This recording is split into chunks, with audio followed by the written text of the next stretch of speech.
What's on, where, and when. It's the Talk of Nelson. NBS Talk Nelson.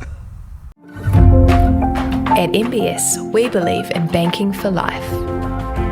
For over 160 years, we've been a trusted banking provider for generations of locals like you.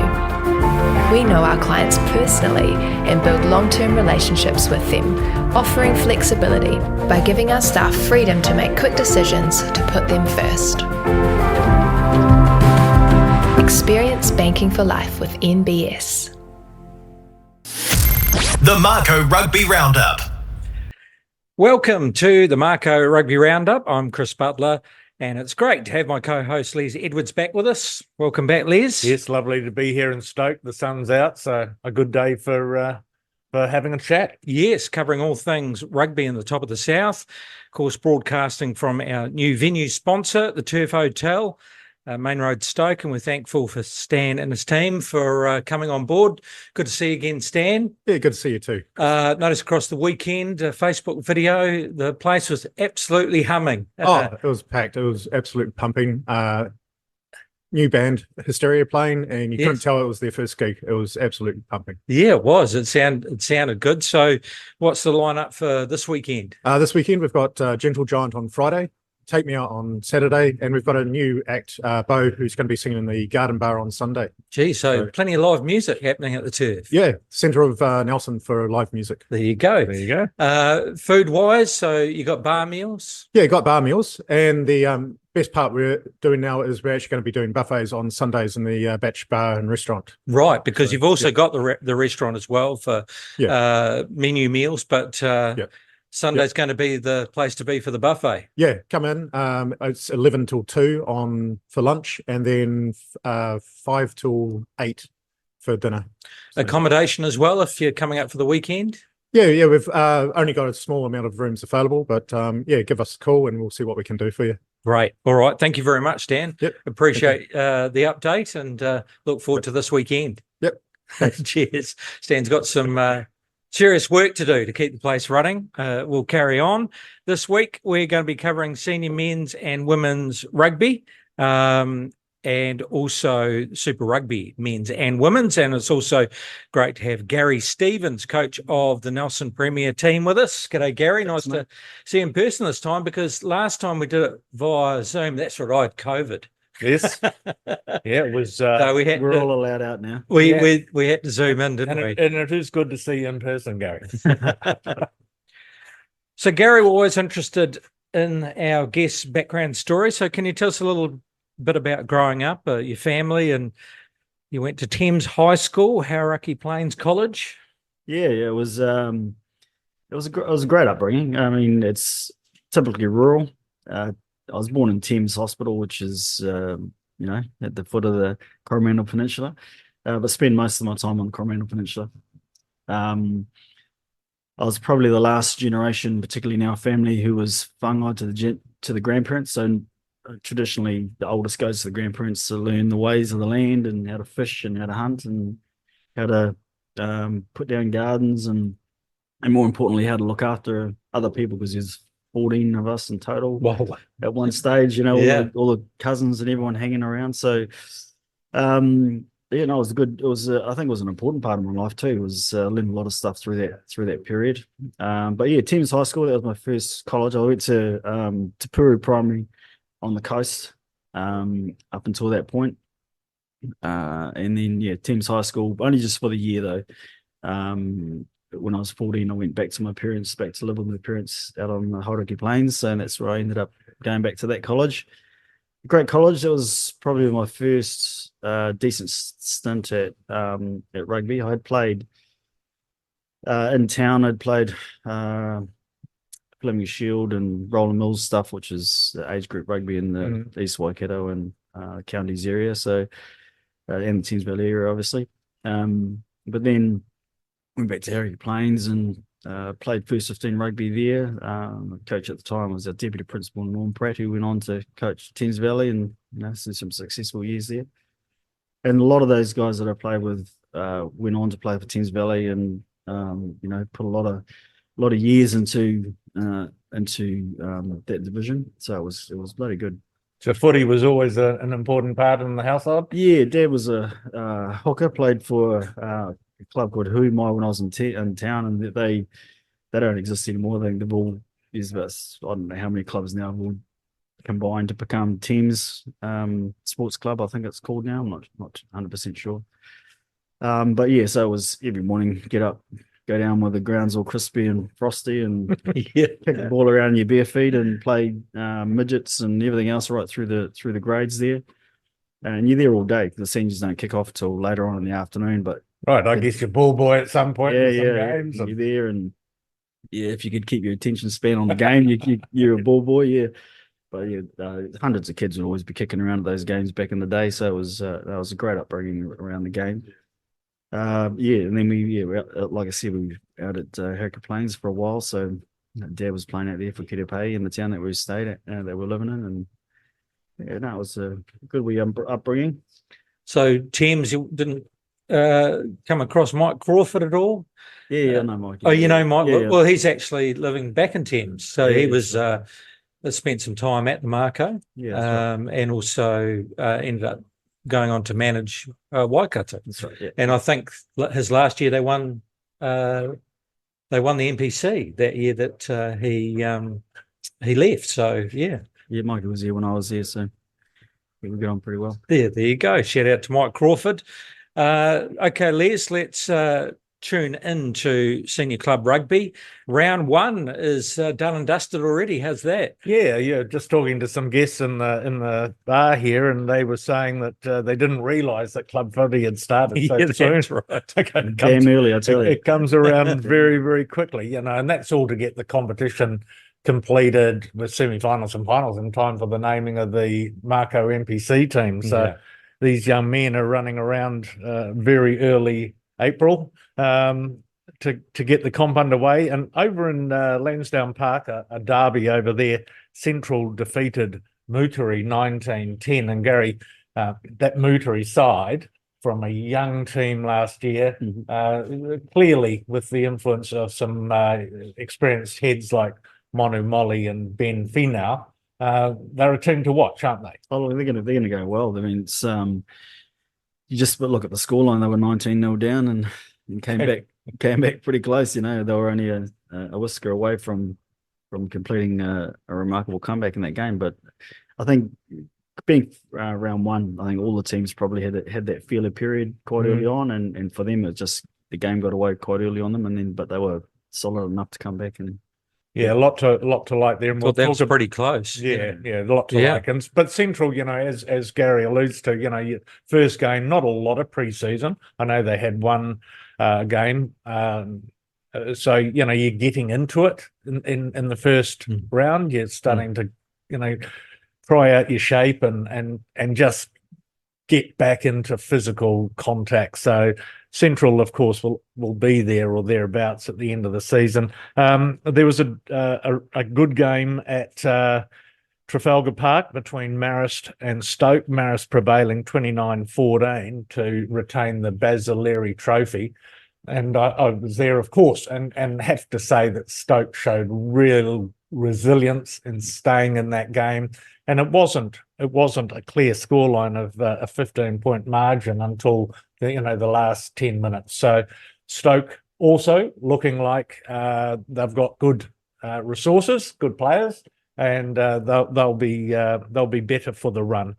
And then, of course, over at Jubilee Park, Gary's team Nelson travelled to play Waimea Old Boys, went down 34-19.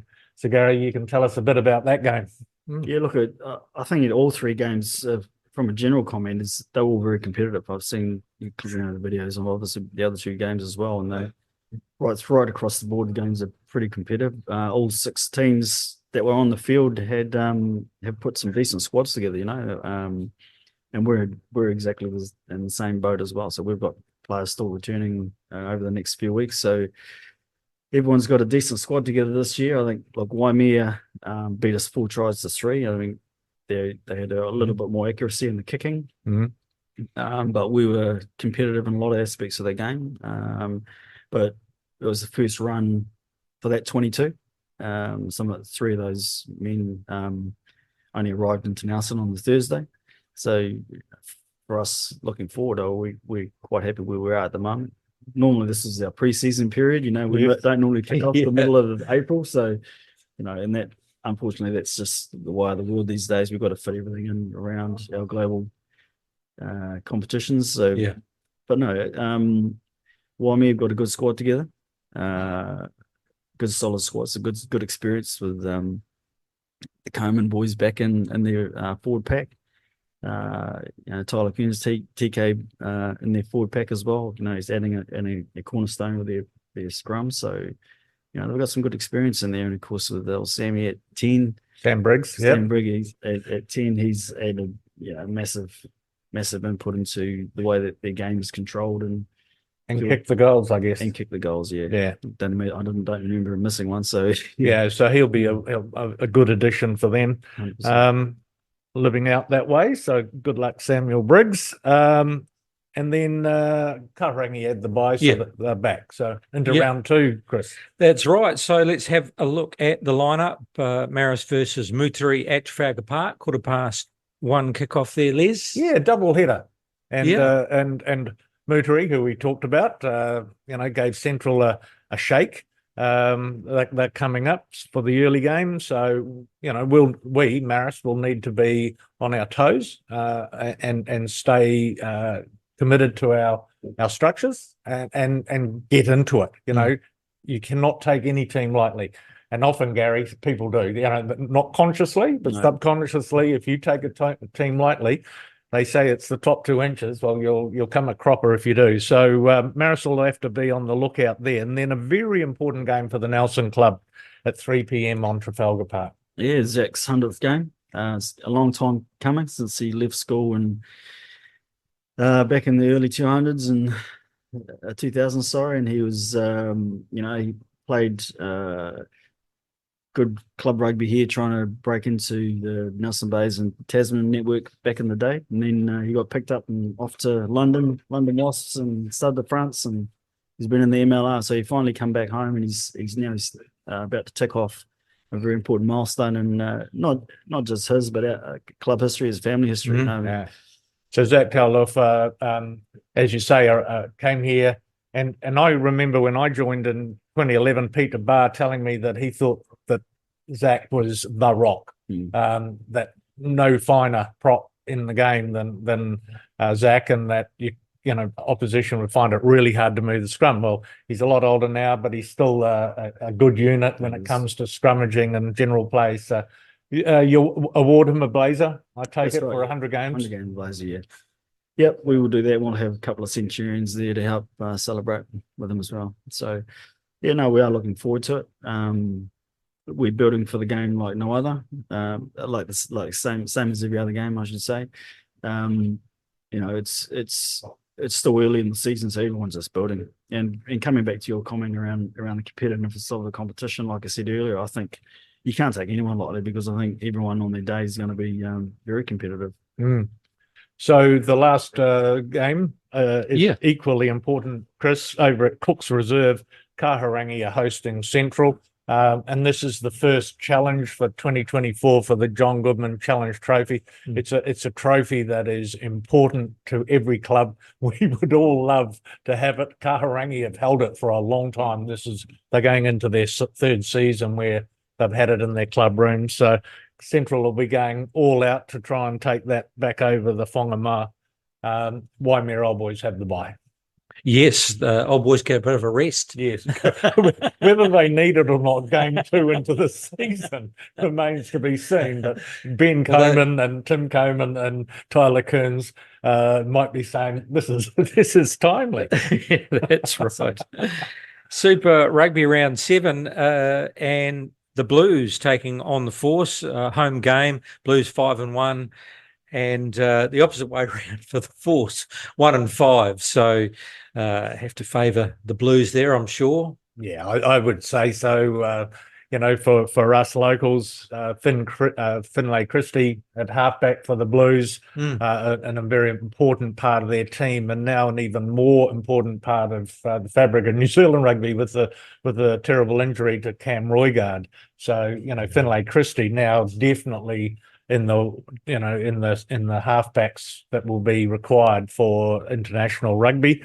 As you say, just form alone tells you that the Blues should win this 13 plus. Would you agree, Gary? Yeah, I'd expect so. Look, the Blues, they're coming into their own. They're playing some bloody good rugby. They've had a particular style over the last few years. Particularly under Rangi and Leon McDonald, but they haven't changed. They're playing expensive rugby. They've got good, strong, direct ball runners, and they can break the line. And they've got some fantastic finishes out wide, of course.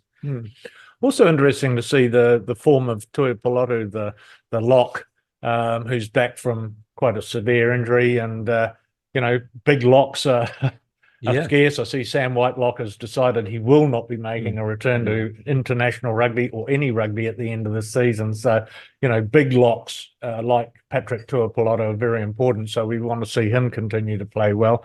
And then the second game, Chiefs taking on Moana Pacifica on Saturday at 4:35. Gary, anything you say there? Yeah, you'd expect the Chiefs at home to get up and over Moana, but Moana, that sleeping team, the ones like our local club competition, you really can't take anyone lightly.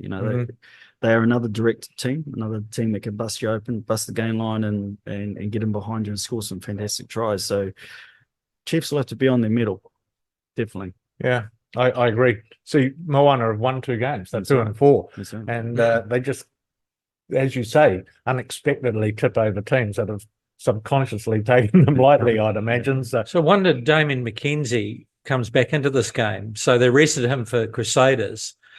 Probably in hindsight, you would have picked this game. So it wasn't really a rest. There was a knee injury there. He in the previous I thought it was game, an All Black. Yeah, he has to take one, and I think they were planning for this round against Moana, but because of the knee niggle, they rested him early, and they did miss him. I did like the look of the first 5'8" Jacobs for the Chiefs, but just not of the same caliber as Damien McKenzie. No, but there was a far urgent Crusader side as well. They're in a better space this week. Yeah, aren't they? I mean, just let's talk about that game, because that was the big news, wasn't it? Just the young boys turning up. Even with the comment that actually quite a few of them aren't even from that region, but they played for the jersey, didn't they? Oh, I thought it was a superb performance, and long time coming, I'd imagine, as far as the coach was concerned and the coaching team. Just a couple of interesting things for me. I really liked the way that Noah Hotham gave them speed, at play. They have been rather ponderous, and I thought that, he was a late injury, he was a late starter, but he just added that zip that you sometimes need to really crack a team. Quick taps, running, sniping away down the short side. I thought he had a stunning game, Gary. Yeah, he did. Yeah, I think going forward, I think all the Tasman boys that are involved in that group are important to that squad. They're all got great skill sets, and they're all exciting players. It's a shame for Davey being got a bit of a niggle at the moment, but Quinn showed that that he deserves to be in that starting lineup the way that he's been playing as well. So. And they've got a few coming back. They do, including Mr. Blackadder, and including Cody Taylor, who I think is really important. Yeah. So, did you like the game yourself? Did it keep you riveted? No, I loved the game. Yeah. I mean, both sides. I thought it was a great game outside of the fact that it was. I think I heard that the Chiefs won the second half, so they certainly put the medal in that second half. But it was a great start by the Crusaders, and Noah Hotham didn't. When I first saw him earlier in the season, was trying to find his feet, and he got caught short a few times. But it takes a little while to warm up. It's a step up, isn't it? And all of a sudden, the young boys find their feet, and things start to click. And it's like Wayne Smith always says: you've got to make a lot of mistakes, and then all of a sudden, something just clicks. And maybe that's what's been happening. Yeah, maybe he got a wake up call himself when he didn't make the starting lineup and decided when he got the opportunity, hey, I'll show you. Because he certainly did. He was in excellent form. He had been slow and ponderous prior to that. Good to see him playing very, very well. There's a lot to like in the Crusaders' second row as well. There's a couple of prospects there. So, is it the lad Hannah? So he, there's good size coming through the youngsters. They just need more game time. And I actually applaud Sam Whitelock for not taking up the bait to come back, because we've got 4 years now to nurture along these big second rows and get them ready for crunch time 2027. Yeah, look, the Crusaders, they're a beast. They're a fantastic family unit, and you only have to think about the amount of people that come into the region just through this season because of retirements and people moving offshore and everyone moving out, including the staff as well. To move into such a tight knit community and you have to change your own philosophies around the way that you do things. Like Levi, he's slowly building his way into the way that he's fitting into the team, and they're all exactly the same. I think they're all just taking the time but they'll click. But eventually, this weekend will be important for them, or the next game will be important for them. Try and carry some momentum through from last weekend's wins. Yeah, so they get a bye this week, but yes, they've got a chance to celebrate and then get their focus back, because if they get a momentum going and they make the 8, then they're going to cause someone a lot of anguish. Well, and I was going to say, it's starting to look interesting, isn't it? Because obviously the Hurricanes, big win against the Highlanders, they're looking good, but Roygard, big loss, so mind you, TJ Perenara comes into the fold, so that would be interesting whether they pick him at halfback. But the Blues, the Brumbies are travelling pretty nicely, aren't they?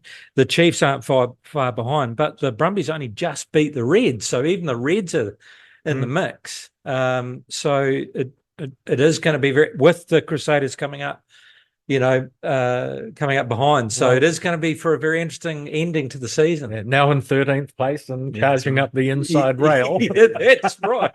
That's what it feels like, doesn't it? Yeah. Okay. All right. So Super Rugby Aupiki round 6, and the Hurricanes taking on the Blues. Yeah. So the Blues, who were comp leaders, went down. So they went down to I've forgotten. Manoa. Chiefs Manoa. That's right. It was a top of the table clash, wasn't it? And the Blues prevailed there. So have I got that right? Yeah. Yep. And the other game, Mata 2, are playing Chiefs Manoa. So these two games, Saturday, 2:00, 4:00. And it's the final round 9 of the competition. So the top 2 teams, likely to be the Chiefs and the Blues, will play the final the following weekend. Yes. So that will be very interesting as they head towards that final series. You're at the Mako Rugby Roundup, and it's great to have Gary Stevens, coach of Nelson Rugby Football Club, with us. Tell us a little bit about who got you playing and coaching at Nelson. How did that come about? Well, the reason I came here was a young man at the time. Well, he's not that young. Murray Henderson was here. So Murray and I were in the army together. He's my troop sergeant for many years, and we played in a lot of teams together within New Zealand Army and services. So he was here. He just left here in 93, 94.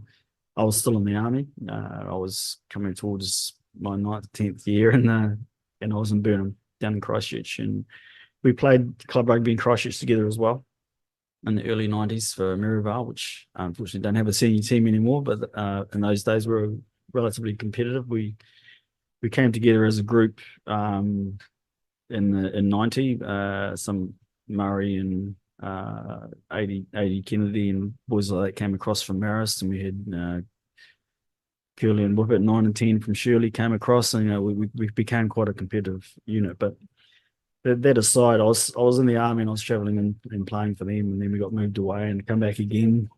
But Murray just rang me up one day and says, "What are you doing?" I says, "Well, I'm like the rest of the army at the time," and that was not very much because we didn't have many conflicts to go to, and we didn't have a lot of other things. I was an engineer at the time in the services. So he said, "Well, there's Nelson Bay's looking for midfielders, outside backs. What do you think?" And I went, "I'll have a think." And my youngest sister was living here at the time. I thought, well, I'll go see her, I suppose. So yeah, I resigned from the army and moved up end of 94. So moved here. Murray was at the Nelson Rugby Football Club at the time, so that was the obvious choice for me. And I being a bit of a malicious historian, and I do enjoy the loyalty aspect of clubs. I mean, every town that I've been to, I've only ever played for one club. Palmy, I played for College Old Boys, Queen Elizabeth College Old Boys, and Christchurch with Maryvale, and now here with Nelson. So got involved with Nelson straight away. Fortunately for me, it was our 125th celebration in 1995. I was fortunate enough to be named captain that year, and unfortunately we went through the season relatively well, but didn't win the final. But we still had a great celebration that year, as a club. And then, over the next few years, in and out of the Nelson Bays squad for because of injury. And I mean, the last game in 96, I think it was. So I played Nelson Bays in 95, 96, played against Takaka, Griff and Robbo, so Tane's dad, were the loose forwards at the time I was going. It was late in the game, and I was just rolling in for another try. I think we were picking them by about 90 or something. Both of them managed to climb on my back, and as I went down, landed on the point of my shoulder, and that was my something was poking in my cheek, and that was my clavicle. Right. So that was the end of that season. So the farmers got you. yeah, the farmers got me.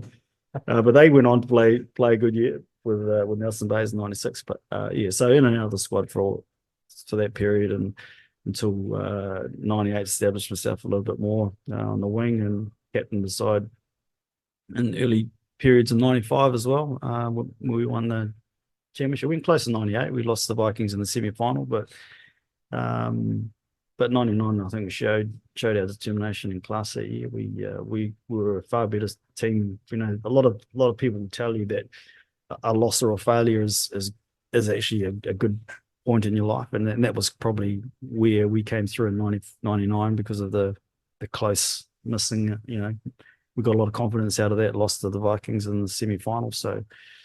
And we had some good boys still playing, so we a lot of experience still playing, and some young men coming through as well. So we had a good year, and of course, the games kicked on from there. So I finished Nelson Bays in 2000, early 2000. So I went straight into coaching straight away with Nelson. We had we're needing a coach, and I was player coaching kind of anyway, and so went into coaching quite early, around 2003 for Nelson. Okay. 2005, an opportunity to go to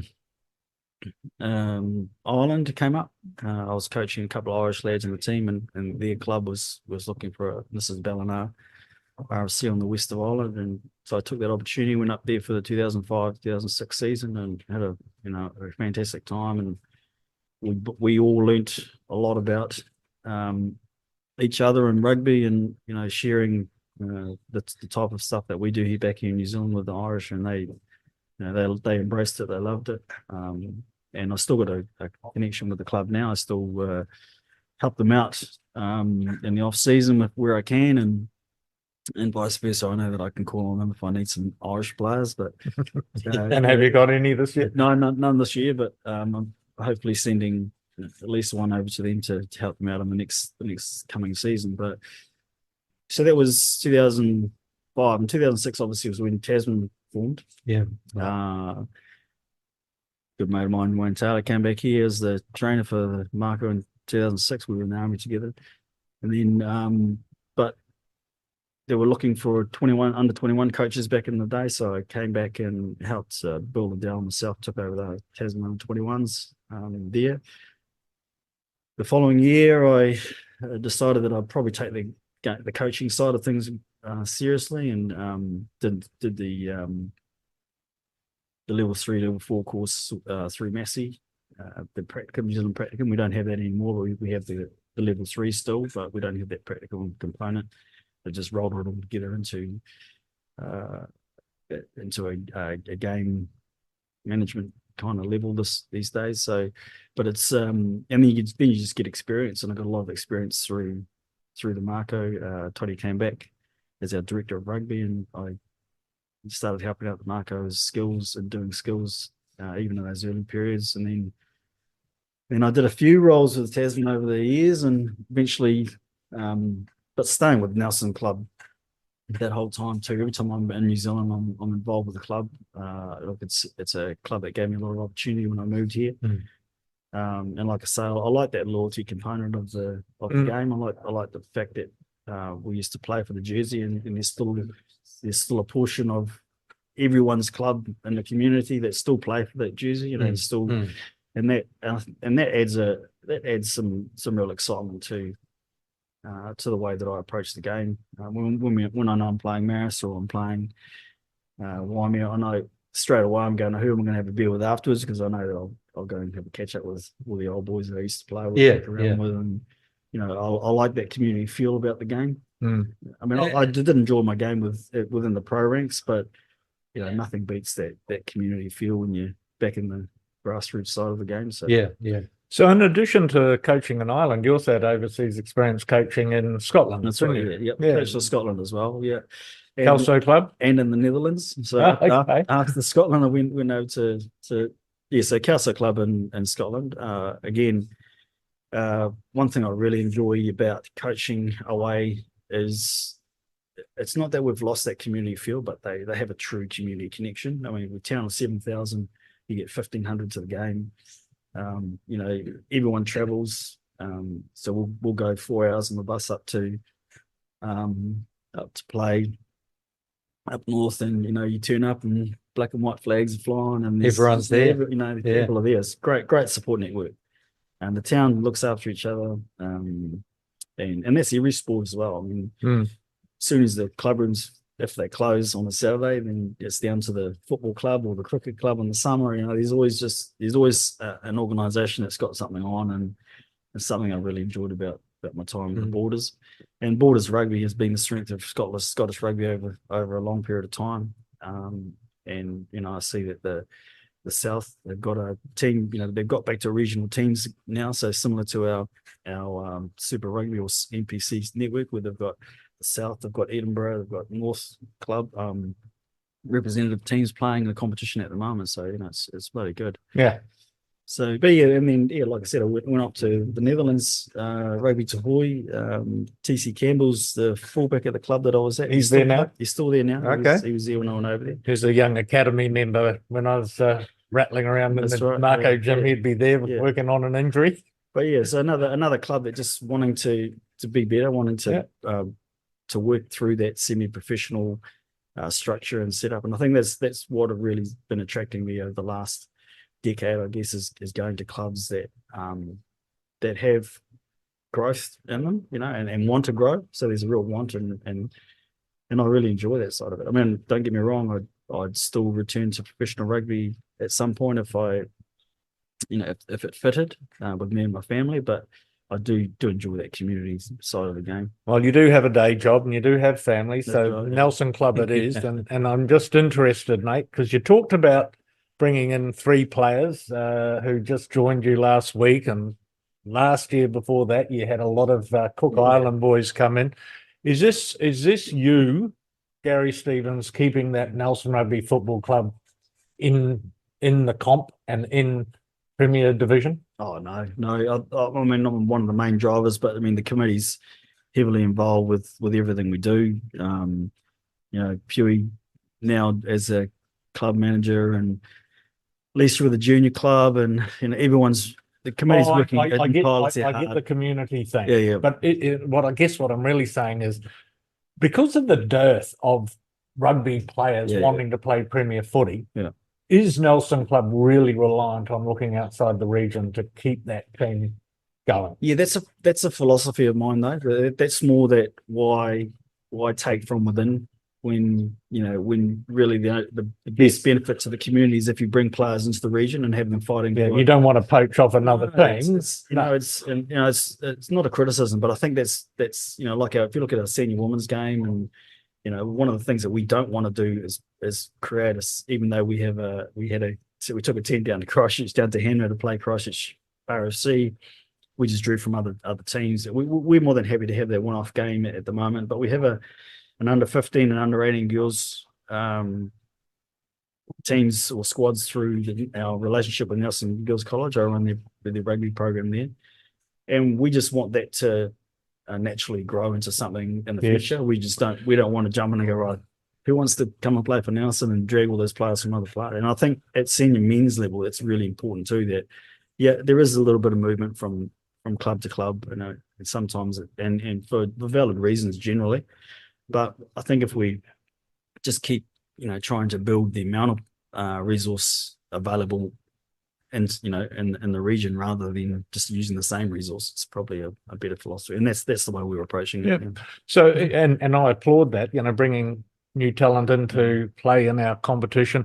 Who knows? They fall in love, they stay, right? So you just never know. So tell me about your new influx. Where have they come from? Christchurch. We're also, fortunate enough to have the Pacific Islanders that are coming into the region have, because it's hard work trying to organise visas and work in those, but a lot of them have done all that themselves, and then they're coming into the region from that. We have also been fortunate to have players moving into the region from Wellington and other areas, and I think, I think it's one of the things that I'm well connected, I guess, and if that's probably the point you're trying to get to, is it all about? Well, it's not all about me, but I do hear about players that are moving to the region. I think the club itself has quite a great network.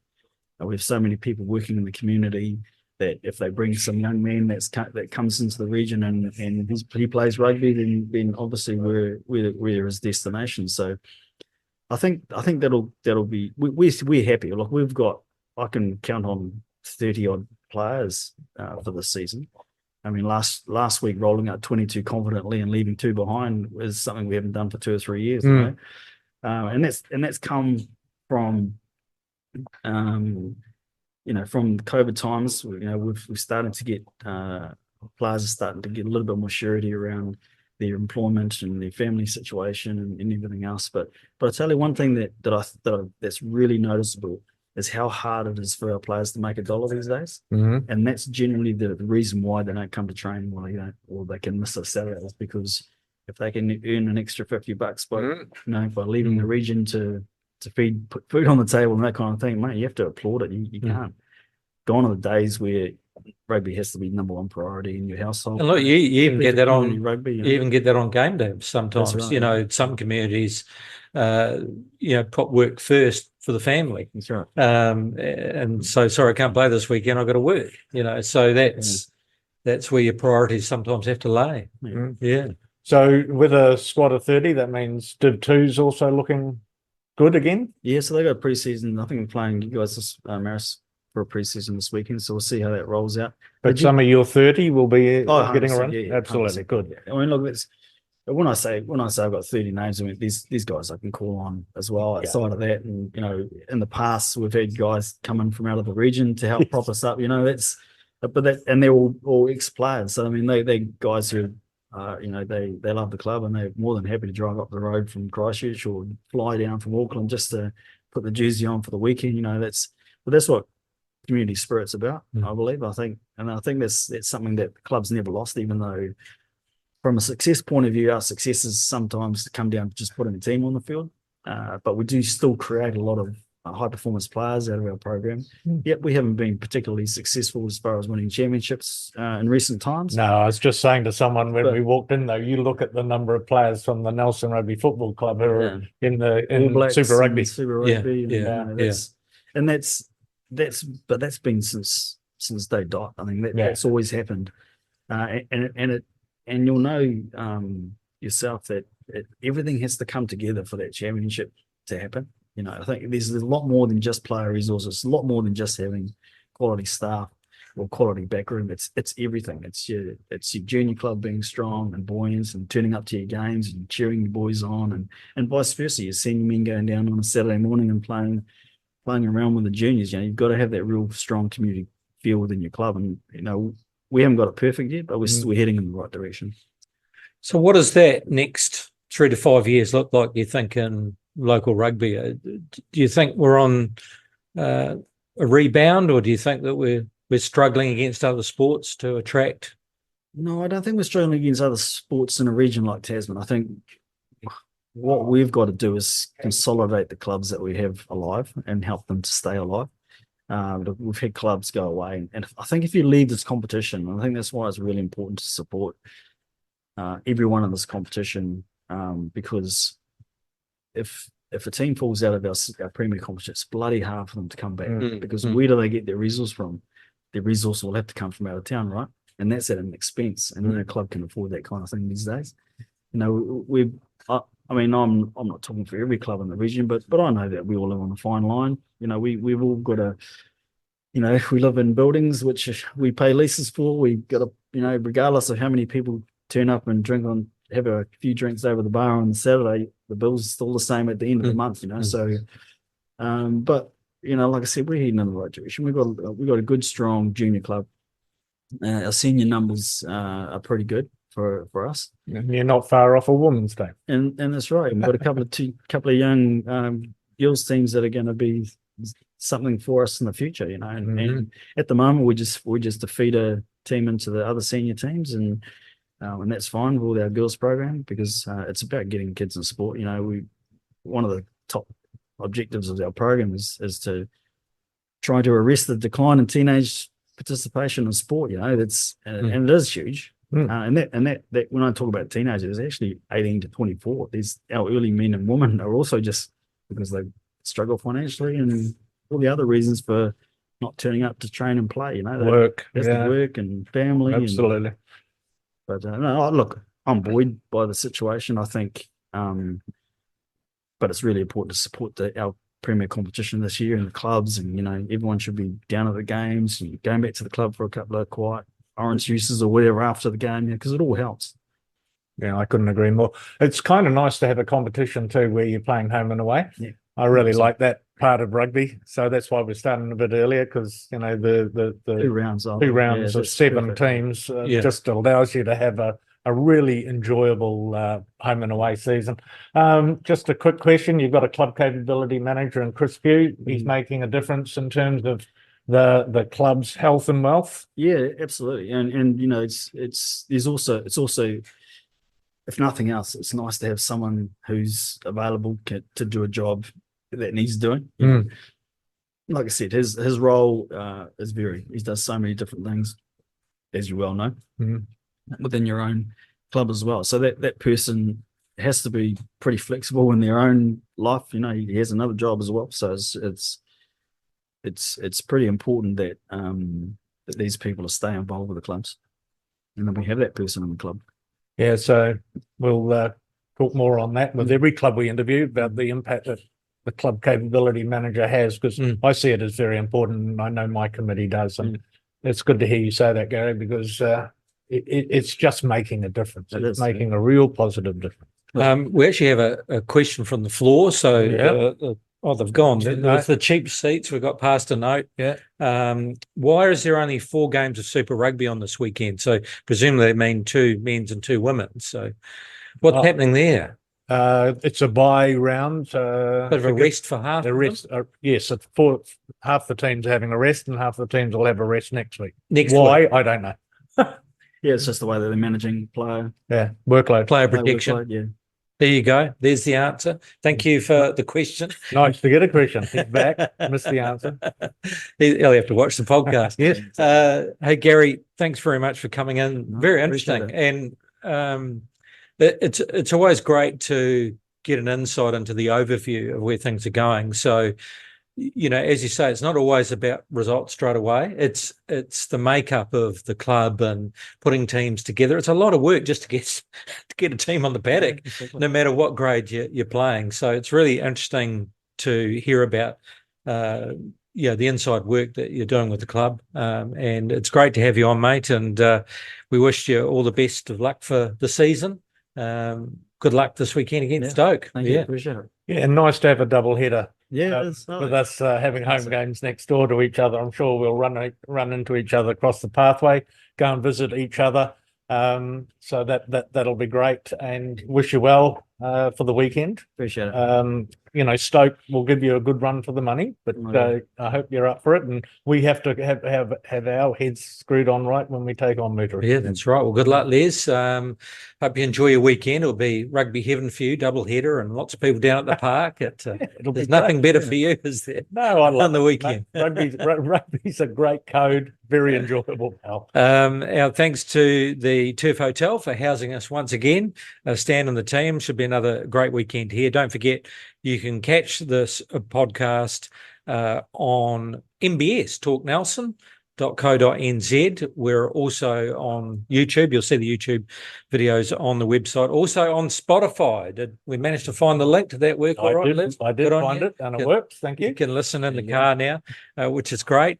Thank you very much for tuning in, and we'll talk to you again next week on the Mako Rugby Roundup. The Mako Rugby Roundup. What's on, where, and when. It's the Talk of Nelson. NBS Talk Nelson.